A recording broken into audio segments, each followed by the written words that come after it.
So you think you're ready to learn about the Tour de France? The biggest and toughest race of them all, and the most exciting one. Wow. Every course of the tour is different, so the team have to prepare differently each time. Most importantly, there are always 21 stages, 2 rest days, divided into 3 weeks of cycling. Well, it's fair to say that the tour has had its fair share of scandals. Jeg har drukket Red Bull. However, the most funny one happened in 1903, where Maurice Garin allegedly took the train to win the first edition of the Tour de France, which several of his competitors would shamefully steal his tactics the next coming edition. Today the tour is no longer a game of survival, but a team competitive race with 22 different teams. The first week of the tour is usually introduced with flat stages where the sprinter teams has the best chance of winning, and those who want to win the tour just have to stay out of trouble. Which is more easy said than done, because more often than not, some random rider will just crash in front of you, demolishing a great team of 8 to just 3. If a rider crashes out of the tour, you cannot replace him. Too bad if that was the rider you're rooting for.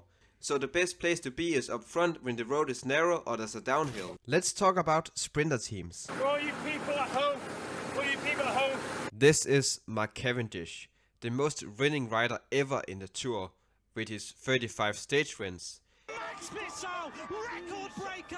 He perfectly highlights the absurdity being a sprinter. If he's not struggling every time there's an uphill, he will just cruise around until the 10 km mark to the finish. At this moment, the team will form the formation of a train to be the most aerodynamic, just like in track cycling. The only difference here is that you don't want to lead your sprinter out too early, which means if everything goes well, the lead-out man, the last guy before the sprinter, will usually lead him out around the 200-300 meter mark, depending on the sprinter. If you win a flat stage, you'll also gain many points for the green jersey, so it's often referred as the sprinter jersey. Unless you Wout van Aert, then do you know the definition of insanity? Let's talk about GC teams. GC is short for General Classification. If you're first in the General Classification, you wear the yellow jersey. Blue, yellow, pink! Whatever, man, just keep bringing me that. These teams generally don't care about winning stages, they care about winning the tour. Here's an example. From Nathan, who wanted to say something to you. Jonas, I've stood in my bedroom for the last 30 minutes. When I saw you on TV, I would have taken your Jonas, if that were possible. Crying in my bedroom like we did together over the past years. Big luck, Nathan. So for all the GC teams, the first week of the tour is usually more like a stealth mission, where you need to make sure that your captain don't crash or use stupid energy. A captain is someone who can do a little bit of everything, but mainly being a good climber. If there is a bigger gap between two groups or riders, there'll be a time difference. In this example here, Pogacar wins the stage, but more importantly, he wins around 34 to 38 seconds on the other GC riders, which means if they want to win, they need to gain that time back again on some other stage. The rider wearing the yellow jersey is the rider with the lowest combined time in the race. If you cross the line as the yellow jersey leader on the last stage, you win the race. Next up, time trials. They're usually between 10 and 50 kilometers long and is an individual performance, which means no help from the team. And you need to be very aero and not French. See, in 1989, a French guy called Laurent Fignon lost the title on the very last stage because he was French and Greg LeMond was aero. You don't necessarily need to win the stage, you just need to win time on your rivals.